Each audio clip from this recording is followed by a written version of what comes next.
Khrihfa bu member lai ni nan bun phit lo de nga ka du nga ngai mi chu pastor kan dian hon nan phit lo de nga ka du mi chu kan pa kan chawa hin pastor kum sha ka tu ani kai ma o ten thian bi ka chu ka umi thong tha ka chim lo ka thei lo khul chung da khul chung chiao hu ruat lo kan ngei kan hoi nga ti da lo wa chen ka umma chen kai ma lo ni kum ka chung thong tha ka chen pastor te he pali kan si chel pathum kan si chel si adang assistant pastor lo he ka umma chen phung chimani tim sha phim lo he aphunga ruat lo he adang assistant pastor ka ti ko ba assistant pastor lo de zo he ka umma je ti mana phung chim lo zai ti lo adan chim de chen zan ruak in ti ban to ro ngan chim boy pani chun pu mai kai ma lo te le kum na chung thong tha chim tu ya pastor kan bian cho hitu abian cho si thong cha chim nan kan set lo wa chen tu ok kan ngi ti lo we din ding na phu ding ka sa chu cha chen za pani fa te thong cha chim ding kan si ve cha pastor le kan lo chu abia ba ka khan achia khan kan chia ve hao kha phum chim ya chu ti ni nan ka chim tung lo ti na le ti chen phu asa ba kun pastor ne si za kha da chu ti chim ya chu ti cho hao phum chim ding a chim mai ve phum chim ding a la kha kan pe lo mo chu cha chen chim mai ve khan sa mon kha na ngai pen mo tu kha pastor te ttha ve kan du vin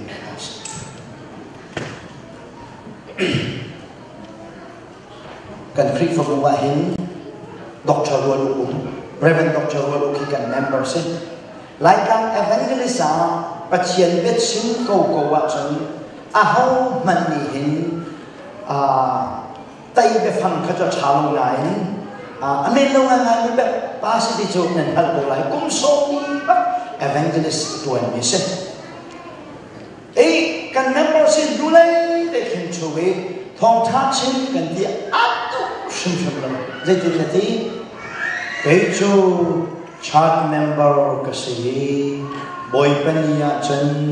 ka pastor te ni nan ka pe mi role ka ai of asi dai tin na chu ko ka ti mi chu evangelist will de la ka ai tu a thiam chen evangelist ka uwa ka member sina hi thiam de la tu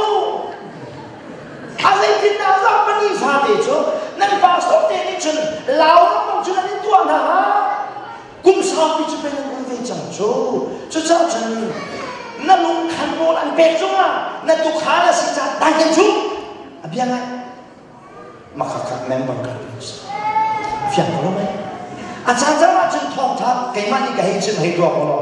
reverend doctor lo chu ba bi senior ta mi se zai ku kin da bible la hai thai na din bible ka cha pa ka ka wa khen ka salmon ni mi zo ke ra thai ni chia se la han lo ti a se na ta yin chu thong tha nan chu le ti je din na a ti crusade to nan ka fiel se le azab in ka chen la le crusade to nan ka fiel lo po se chen ka pastor te chen ni ti la ro ka ai la a chu nghe